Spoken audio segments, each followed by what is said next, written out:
Por que insistimos em ficar de fora quando o mundo inteiro já descobriu o encanto do teatro? Enquanto todos se rendem à magia dos palcos, você ainda resiste, mesmo com muitos live oferecendo um cashback imperdível de até 25% na compra de ingressos. É hora de mudar esse script. Imagine só, você chegando cheio de estilo, falando sobre a peça que acabou de ver, enquanto os outros ainda estão presos na rotina de sempre. Não perca essa chance. O teatro está te esperando, e o cashback também. Agora, vamos falar de um homem que transformou o impossível em rotina.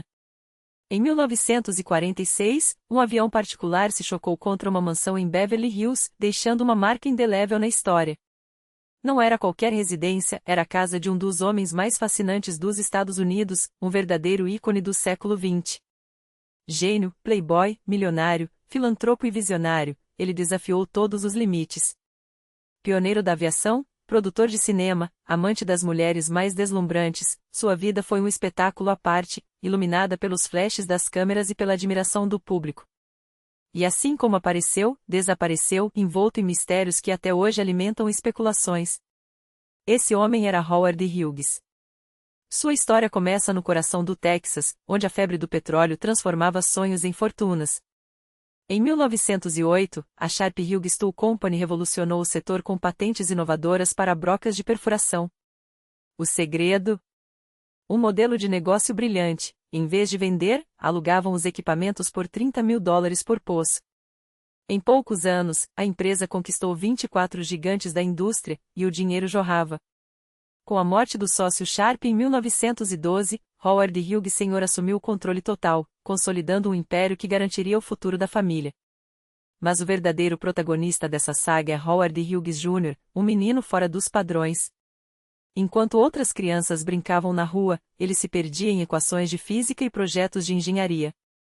Aos 12 anos, já construía protótipos de mopedes e rádios. Uma infância marcada pela surdez parcial e pela voz potente e traços que, mais tarde, fariam seu tom de comando inconfundível. Sua mãe, superprotetora após anos de infertilidade, o sufocava com cuidados excessivos, lavagens compulsivas de mãos, consultas médicas intermináveis e um medo obsessivo de doenças. O resultado? Um jovem brilhante, mas emocionalmente frágil, com um nervosismo que o acompanharia pela vida.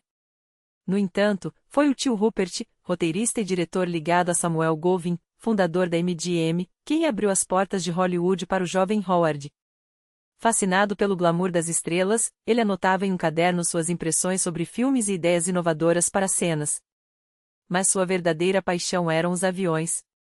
Aos 14 anos, já pilotava biplanos, incentivado pelo pai, que lhe dava mesadas de $5.000, uma fortuna para a época. Apesar do privilégio, sua relação com os pais era turbulenta, um pai explosivo e uma mãe que oscilava entre a superproteção e crises de ansiedade. Na escola, seu desempenho era medíocre, preferia viver como um filhinho de papai, dividindo seu tempo entre campos de golfe e inventos. Tudo mudou quando a tragédia bateu à porta. Primeiro, a mãe faleceu após uma gravidez complicada. 2 anos depois, o pai sucumbiu a um ataque cardíaco. Aos 18 anos, livre da tutela dos parentes, Howard assumiu o controle da empresa familiar avaliada em $2 milhões da época. Mas não foi fácil. Familiares ambiciosos tentaram tomar sua parte, mas com uma jogada de mestre, e uma partida de golfe estratégica com o juiz, ele garantiu a posse total da Hughes Tool Company. Sob sua liderança e com a ajuda do experiente Rudolph Kuhl, o patrimônio cresceria de forma estratosférica, chegando a $2 bilhões. Enquanto isso, em Moscou, um novo símbolo de ambição toma forma, o complexo residencial Montblanc, na Shilzovaya na Berezanaia. Inspirado na majestade dos Alpes, esse empreendimento é para quem não se contenta com o comum. 2 edifícios de 27 andares abrigam apartamentos de 47 metros quadrados a penthouses de 228 metros quadrados, com pé direito generoso e vistas deslumbrantes para o rio. Para os amantes do requinte, há unidades com terraços no 8º andar e banheiros com janelas panorâmicas. O projeto ainda inclui um clube privado com biblioteca, espaços de coworking, café gourmet, um parque alpino exclusivo e um clube infantil de alto padrão. A entrega está prevista para o primeiro trimestre de 2028, uma oportunidade para quem busca viver no topo. Howard Hughes, aos 19 anos, estava apenas começando a escrever sua lenda. E você, está pronto para escrever a sua? Mas não foi apenas a inteligência afiada que chamou a atenção de Howard Hughes em Noah Dietrich. Durante aquele jogo de pôquer aos 19 anos, Dietrich demonstrou um humor refinado, tato impecável e uma confiança que transcende a idade, qualidades que, mais do que qualquer currículo, conquistaram o jovem magnata. Anos depois, Dietrich recordaria aquele encontro como um teste de fogo. Hughes buscava alguém com conhecimento enciclopédico, capacidade de improvisar soluções para problemas impossíveis e uma mente ágil o suficiente para responder, sem hesitar, a perguntas como um encouraçado calcula a distância até seu alvo, ou qual o princípio de funcionamento de um motor de combustão interna. Ele respondeu a todas. E não só conseguiu o emprego como se tornou o braço direito do Império Hughes, inicialmente como assistente executivo, responsável por organizar os relatórios financeiros e operacionais da empresa, mas logo ascendendo a representante pessoal do milionário, com poder para negociar até mesmo com membros de sua família. Claro, o cargo não era para os fracos. Dietrich enfrentaria acusações absurdas, como a de ter assassinado o chefe e escondido o corpo, mas, no fim, todos, até os céticos, reconheceriam. Se havia alguém capaz de gerenciar o caos organizado que era a vida de Howard Hughes, esse alguém era Noah. Por 2 décadas, a H Company seria a máquina de dinheiro que financiou os sonhos mais audaciosos de Hughes. E sonhos não faltavam. O primeiro, conquistar Hollywood. O segundo, dominar os céus. Para isso, porém, ele teria que quebrar uma promessa feita ao juiz, abandonar os estudos. Em junho de 1925, casou-se com Ella Rice, herdeira de uma família ligada à fundação de uma universidade, e mudou-se para Los Angeles, onde transformaria uma mansão em laboratório de ambições com uma cláusula não negociável: a esposa jamais poderia pisar em seu estúdio. O casamento, é claro, estava fadado ao fracasso. Hughes frequentava festas sozinho, ignorava a família da mulher e nem se dava ao trabalho de esconder seus casos. Surpreende que tenha durado 4 anos, embora, conhecendo Hollywood dos anos 1920, 4 meses já seriam um milagre. Era a era do ouro do cinema, onde sonhadores de todo o país, e do mundo, afluíam em busca de fama, fortunas e um lugar nos créditos. Atores consagrados disputavam papéis, produtores caçavam novos rostos e, em 1927, Hughes comprou a Cado Company, uma pequena produtora, antes de instalar sua base de operações em um prédio que mais parecia uma fortaleza medieval. Ali, nasceria sua lendária e inicialmente desastrosa carreira cinematográfica. Seu primeiro filme, Swat de Croque, nunca chegou aos cinemas. O segundo, Everybody Ektis, apenas recuperou os custos. Mas o terceiro, To Arabian Nights, 1927, uma comédia de guerra, renderia a Hughes seu primeiro Oscar e o passaporte definitivo para a elite de Hollywood.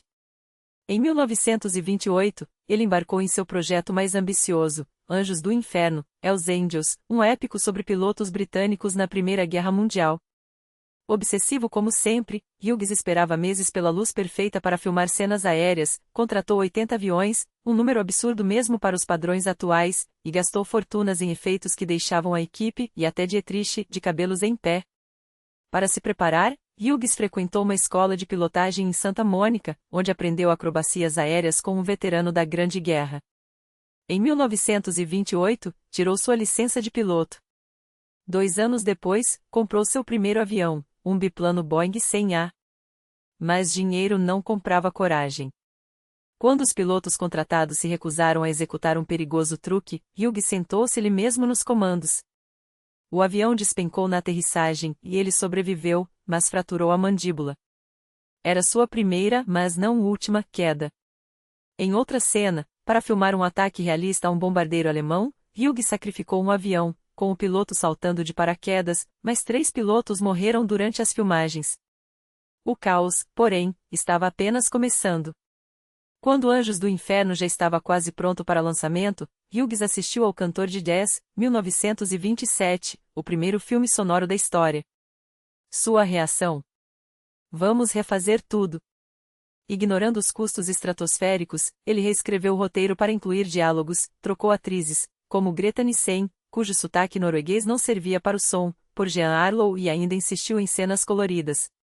O orçamento explodiu para $4 milhões, um recorde que resistiria por mais de uma década, e a produção se arrastou por mais 3 anos. O resultado?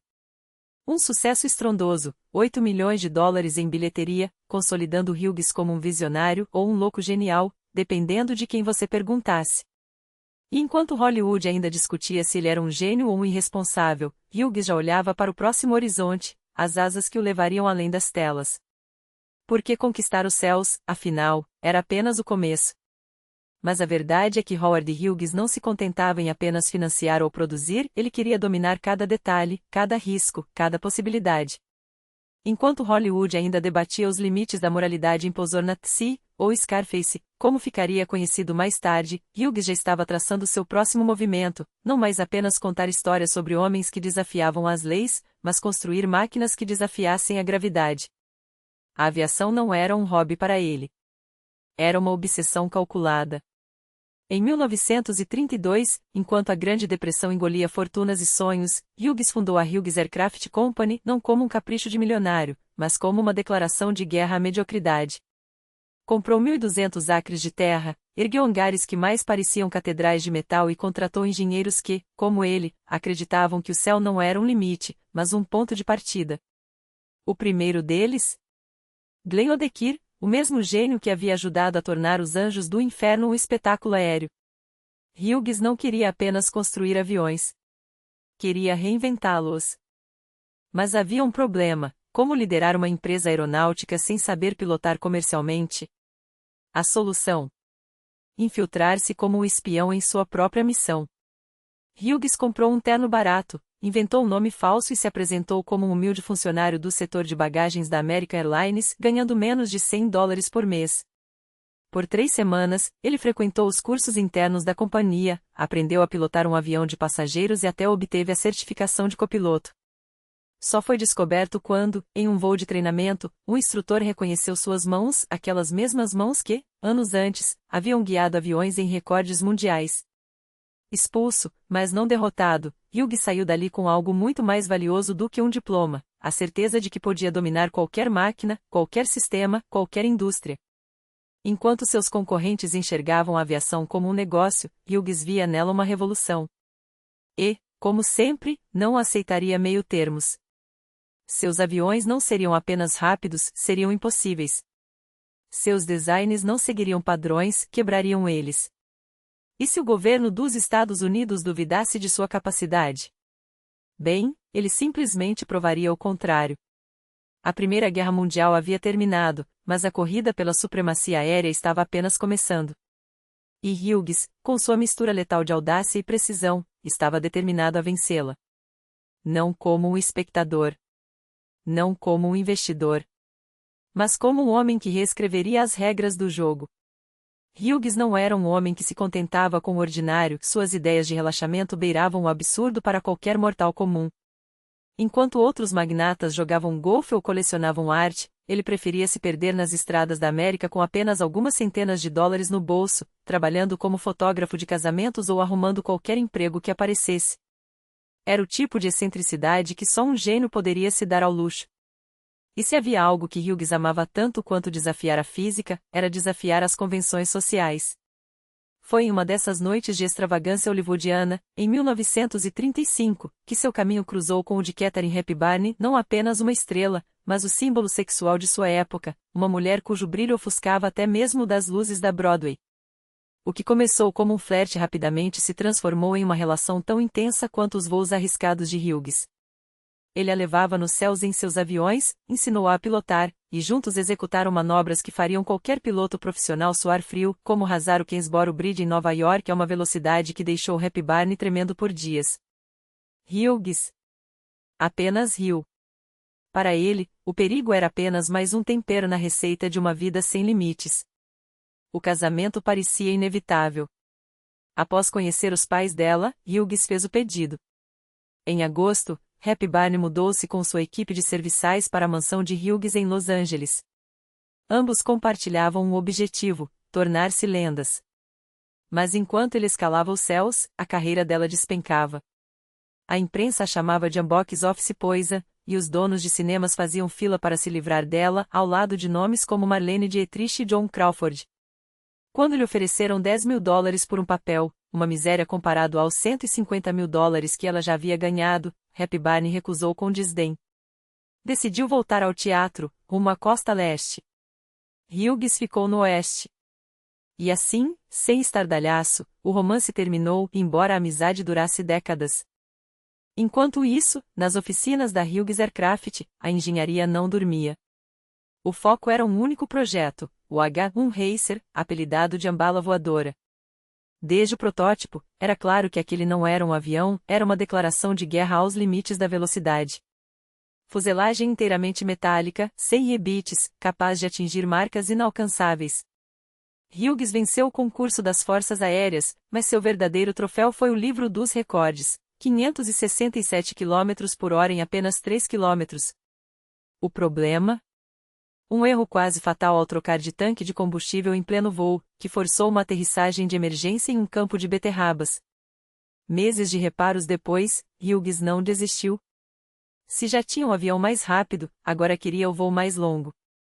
Tomando como base o monoplano RP Gama, ele instalou um motor de 850 cavalos, decolou da Califórnia e, após 9 horas e 26 minutos, pousou em Newark, na Inglaterra, quebrando o recorde transcontinental. Detalhe: o rádio quebrou logo após a decolagem. Hughes pilotou o resto do trajeto sem qualquer comunicação com a Terra. Quando jornalistas perguntaram como havia conseguido, sua resposta foi típica: eu só fiquei sentado. O motor fez todo o trabalho. Mas a ambição de Hughes não conhecia fronteiras. Em 1938, ele voltou à Ambala Voadora, desta vez com um objetivo ainda mais audacioso: quebrar o recorde de velocidade em alta altitude. Investiu $125 mil em modificações, subiu a 6.000 metros e atingiu 611 km/h apenas para descobrir, quase tarde demais, que a hipóxia naquela altitude era muito mais perigosa do que sua máscara de oxigênio poderia suportar. Perdeu a consciência por segundos, recuperou-se em uma descida desesperada e, como sempre, transformou o quase desastre em mais uma lição. Agora, seu próximo alvo era o impossível: um voo ao redor do mundo. De Nova York a Moscou, depois Yakutsk, Alasca, Minneapolis e de volta a Big Apple. Antes da decolagem, imprimiu um texto em russo, para o caso de problemas na aterrissagem. Em 10 de julho de 1938, com 5.000 litros de combustível e uma tripulação de 6 homens, o avião de Hughes acelerou pela pista. Ficou claro desde o início: estava sobrecarregado. A pista era curta demais. Mas Hughes não cancelaria o show. Continuou acelerando até o último metro, arremessando a aeronave para o ar direto da grama, diante de uma multidão boquiaberta. O trem de pouso foi danificado, e por 3 dias, 19 horas e 8 minutos, Hughes voou sem certeza de que o avião aguentaria aterrissar. Quando finalmente pousou em Moscou e completou a volta ao mundo, 1 milhão de americanos o aguardava nas ruas de Nova York. Ele não era mais apenas um piloto, era uma lenda viva. O Congresso dos Estados Unidos tentou homenageá-lo com a medalha de ouro, mas Hughes, imerso em novos projetos, nem sequer compareceu à cerimônia. Em 1938, sua obsessão era o DE-2, um caça-interceptador que prometeu revolucionar a aviação militar. Transferiu a produção para a Califórnia, construiu uma pista de quase 3 quilômetros, contratou 500 engenheiros só para esbarrar na burocracia do complexo industrial militar. Eles têm um complexo de Hughes, declarou, convencido de que o estabelecimento boicotava por princípios. Se o governo não queria seus aviões, ele os venderia ao público. Em 1939, comprou 25% das ações da TWA e anunciou seu próximo movimento, um avião comercial capaz de transportar 100 passageiros de costa a costa em menos de 10 horas. Hoje, isso soa banal. Na época, era ciência-ficção. Menos de 6 meses depois, o projeto Model 049, futuro Constellation, estava pronto. Hughes desembolsou $18 milhões do próprio bolso para que a Lockheed parasse tudo e se dedicasse exclusivamente à produção de 40 unidades, sob sigilo absoluto. Enquanto supervisionava cada detalhe, ele também voltava ao cinema. O sucesso de Jesse James nos cinemas confirmou seu faro para tendências. Hughes queria seu próprio western e não qualquer um. A história de Billy the Kid, o fora da lei mais temido do Velho Oeste. Uma observação à parte: o Velho Oeste, com seus tiranos e anti-heróis, era um território que Hughes entendia melhor do que muitos, mas isso é assunto para outra história. O elenco seria revolucionário: Jane Russell, uma secretária de 19 anos que se tornaria o próximo símbolo sexual de Hollywood, como Hugh McDonald, e Jack Boetel, um agente de seguros sem experiência, no papel de Billy. Antes mesmo das filmagens, Hughes submeteu o roteiro à Motion Picture Association e recebeu aprovação. Mas isso não o livraria dos problemas. Porque quando Howard Hughes decidia fazer algo, as regras eram apenas um ponto de partida. O projeto, no entanto, não começou sob o comando do diretor que já conhecíamos bem, Howard Hawks. Desta vez, a colaboração entre os dois durou pouco. Hughes, como de costume, esperava pelas condições climáticas perfeitas e, após 2 semanas de paralisação forçada, Hawks, exasperado, sugeriu que o próprio milionário assumisse a cadeira de diretor. A proposta tinha um detalhe crucial: as filmagens passariam a acontecer à noite, já que, com sua agenda sobrecarregada, Hughes simplesmente não conseguia trabalhar durante o dia. Mas os problemas não paravam por aí. De repente, descobriu-se que outra produtora havia levado às telas a história de Billy the Kid antes deles. O título teve que ser mudado às pressas e assim nasceu The Outlaw, Fora da Lei. Enquanto isso, Hughes não largava seu outro grande projeto, o aperfeiçoamento do avião DE-2, uma obsessão que o levava a dividir sua atenção entre o set de filmagem e os hangares da Hughes Aircraft. Para otimizar o tempo, ele transferiu as gravações do Arizona para a Califórnia, mais perto de suas instalações aeronáuticas. Em fevereiro de 1941, as filmagens do Faroeste finalmente terminaram, e começou a edição. Mas, em abril, algo inesperado fez Hughes interromper todas as suas atividades de repente. O que aconteceu? Uma mancha suspeita em suas mãos. O diagnóstico do médico foi implacável: sífilis. Na época, antibióticos ainda não existiam, e a doença poderia levar a complicações graves ou até a morte. Os médicos sugeriram o recém-descoberto penicilina, mas Hughes optou por tratamentos tradicionais à base de mercúrio e arsênico. Após 5 semanas de terapia, seu estado melhorou gradualmente, mas o susto deixou marcas. O médico recomendou cuidados extremos, o que só alimentou sua fobia por germes. Hughes passou a desinfetar obsessivamente sua casa, jogou fora roupas, lençóis e até trocou toda a sua frota de carros. Outro motivo para a pausa foi um novo romance e este, escandaloso. Faith Domergue, uma garota de 15 anos, havia chegado à sua iate como parte de um grupo de starlets da Warner Brothers. Segundo testemunhas, ela causou uma impressão tão forte em Hughes que, em outubro de 1941, ele comprou seu contrato por $50 mil. Pouco depois, presenteou-a com um anel de diamantes. Nos meses seguintes, enquanto cortejava a mãe da adolescente, ele tinha 35 anos, apenas um a menos que o pai de Faith. Hughes preparava o terreno para que, ao completar 16 anos, ela se mudasse para sua vila. Lá, a jovem recebeu tratamento de estrela, aulas de atuação, consultores de moda, joias, casacos de pele. Faith se dedicava diariamente a lições de dicção, canto e interpretação, tudo sob a supervisão meticulosa de Hughes. Afinal, ele acabará de adquirir a RKO Pictures e acreditava que ela estava pronta para as câmeras. Mas o mundo estava em chamas. A Segunda Guerra Mundial dominava as manchetes, e a frota de aviões da TWA, empresa de Hughes, foi requisitada. Seus projetos, incluindo The Outlaw, foram adiados para melhores tempos. No início da guerra, chegaram a tentar alistá-lo como um dos pilotos mais famosos do país, mas Hughes conseguiu provar que seu trabalho era essencial para a defesa nacional e escapou do fronte. Em 1942, enquanto montava The Outlaw e lutava para concluir o DE-2, nenhum dos dois projetos parecia ter fim à vista. Nem injeções massivas de capital nem a expansão da equipe traziam resultados. Enquanto isso, a Força Aérea dos Estados Unidos seguia cética em relação à Hughes Aircraft, convencida de que a empresa não tinha capacidade para cumprir encomendas de grande porte. Mas Hughes encontrou sua brecha, passou a produzir correias de munição e metralhadoras aéreas. Uma inovação em seu design dobrou a cadência de tiro, e logo a empresa dominava 90% do mercado nesse segmento. Mas o milionário queria mais. Sonhava com aviões de transporte capazes de cruzar o Atlântico. Em 18 de novembro de 1942, assinou um contrato de $18 milhões para construir 3 aeronaves anfíbias, batizadas de Hercules, um projeto que prometia revolucionar a aviação. Hughes, é claro, não tinha dúvidas. Afinal, ele jurava criar algo que ainda não existia. Enquanto isso, em 5 de fevereiro de 1943, The Outlaw finalmente estreou. A recepção foi devastadora. Críticos chamaram o filme de burlesco de faroeste, o maior fiasco de todos os tempos. 2 meses depois, Hughes tirou o filme de cartaz, mas não sem antes se distrair da maneira que melhor sabia, iniciando um novo romance, desta vez com uma das estrelas mais brilhantes de Hollywood, Ava Gardner. Sim, Faith Domergue ainda morava em sua vila. Mas Hughes sempre soube gerenciar vários projetos ao mesmo tempo. Por Gardner, ele estava disposto a tudo. Gastou fortunas em presentes, joias, vestidos dos estilistas mais caros, viagens em seu avião particular. Faith, claro, descobriu rápido. E, em um dia de fúria, perseguiu o casal de carro e arremessou seu veículo contra o deles. Hughes, impassível, não se abalou.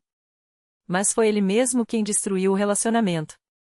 Sua ciúme doentio não tinha limites. Contratou seguranças para vigiar Ava 24 horas, proibindo-a de sair sozinha. Até que, finalmente, Gardner não aguentou mais. Chega! Adeus, disse ela e o deixou. Enquanto Hughes se afogava em remorsos, Faith, ironicamente, construía uma vida amorosa bem mais interessante que a dele. Entre seus amantes estariam Frank Sinatra, Errol Flynn, Clark Gable e Humphrey Bogart, ou seja, todos os homens mais cobiçados da época.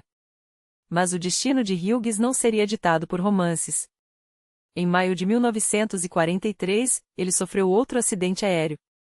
Pilotando um S-43 modificado para quebrar um novo recorde, a aeronave perdeu controle na aterrissagem em um reservatório, afundando e matando 2 tripulantes. Hughes sobreviveu e gastou $500 mil para resgatar e reconstruir a máquina. 3 anos depois, em 7 de julho de 1946, a tragédia se repetiu. Decolando em um avião experimental, Hughes notou falhas no motor e tentou pousar em um campo de golfe em Beverly Hills. A aeronave colidiu com uma casa, destruindo-se. Milagrosamente, ninguém além dele se feriu, mas as consequências para Hughes foram catastróficas. 78% de seu corpo queimado, os médicos não acreditavam que sobreviveria. Mas ele sobreviveu. E, a partir daí, desenvolveu uma dependência crônica de analgésicos, injetados em doses massivas durante sua recuperação. Quando a guerra terminou, Hughes estava totalmente consumido pelo projeto Hercules. Com a escassez de metal, ele construiu o avião de madeira, uma monstruosidade com asas de quase 100 metros, mais largas que um campo de futebol, o maior da história da aviação. Em 2 de fevereiro de 1947, ele finalmente pilotou o Hercules, provando que sua visão era possível. Mas a guerra não havia acabado. Logo veio a Guerra da Coreia, e, com ela, uma nova onda de oportunidades. Hughes forneceu aviões, armas e até criou uma divisão de helicópteros.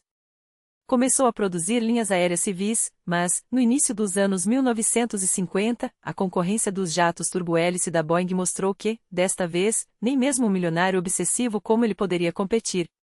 Foi então que a imprensa começou a especular sobre seu último grande segredo, a teoria de que Hughes teria desenvolvido uma tecnologia tão avançada que mudaria o curso da história. Os rumores, porém, iam muito além dos feitos empresariais. Diziam que Hughes havia tecido uma teia de influência tão intrincada que beirava o sobrenatural.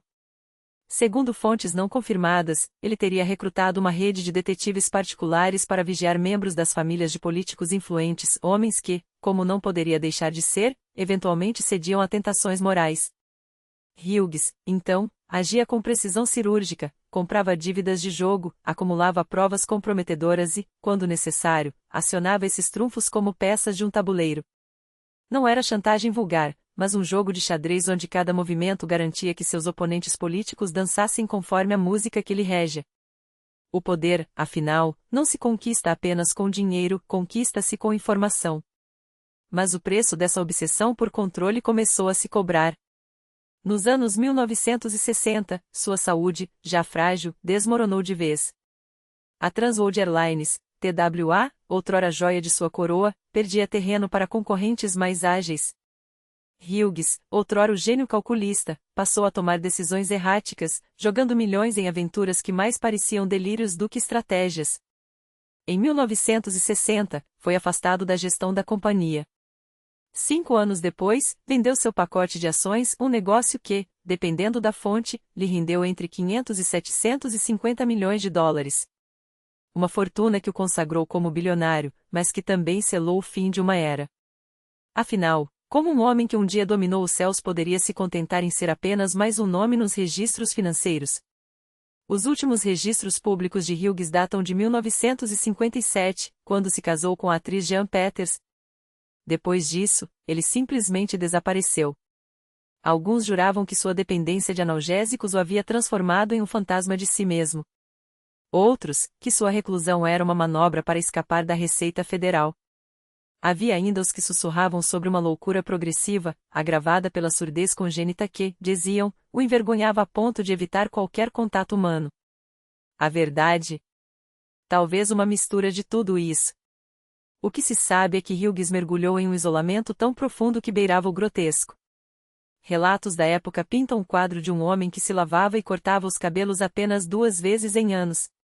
Que vedava as janelas com cortinas pesadas para bloquear a luz do sol. Que proibia qualquer pessoa de tocar em sua comida, temendo envenenamento. Nu, sentado em uma poltrona, passava dias assistindo a filmes antigos, alimentando-se apenas de caldo de frango e sorvete, uma dieta tão excêntrica quanto sua mente. Quando uma foto sua vazou na imprensa, mostrando um homem de cabelos longos e barba desgrenhada, muitos se recusaram a acreditar que aquele espectro era o mesmo Howard Hughes, o magnata que um dia encarnara o sonho americano. E no entanto, mesmo nesse estado, ele continuou a mover montanhas. Em 1966, tudo começou com um incidente aparentemente trivial. O gerente de um hotel em Las Vegas, o Desert Inn, pediu educadamente que o hóspede problemático, Sim Hughes, desocupasse o quarto. A resposta? Ele simplesmente comprou o estabelecimento. E não parou por aí. Em poucos anos, tornou-se dono de 1/3 dos hotéis e cassinos da cidade, moldando o destino de Vegas com a mesma arrogância com que outrora dominara Hollywood e a aviação. A lenda conta que, certa vez, adquiriu um hotel inteiro só para trocar a placa da entrada, o nome original, segundo constava, o irritava. Seu nome ainda aparecia nos jornais, mas agora entre linhas de fofocas e teorias conspiratórias. Diziam que havia sido o verdadeiro arquiteto da eleição de John F. Kennedy e que, quando o presidente o decepcionou, Hughes teria orquestrado seu assassinato. Nos anos 1970, boatos sobre sua morte surgiam com frequência alarmante, só para serem desmentidos pouco depois. A verdade era que Hughes ainda respirava, embora sua existência se resumisse a uma sombra que se deslocava pelo mundo em suítes presidenciais alugadas, cercado por uma corte de assistentes que toleravam suas manias em troca de salários exorbitantes. A doença o transformará em um velho antes do tempo, refém de remédios e de uma rotina de higiene obsessiva. Suas mãos, lavadas até sangrar com sabão e álcool, jamais tocavam sua própria pele sem a barreira de luvas de borracha. Depois de usar o banheiro, podia passar horas esfregando as mãos com álcool, como se tentasse apagar não só as bactérias, mas também os fantasmas de um passado que o perseguia. Sua dieta, outrora um capricho, agora se limitava a barras de chocolate, amendoins, leite e peras, os únicos alimentos que seu corpo debilitado ainda conseguia tolerar. Em 3 de abril de 1976, seu estado se agravou abruptamente. Estava nas Bahamas quando decidiu voar para os Estados Unidos em busca de tratamento médico.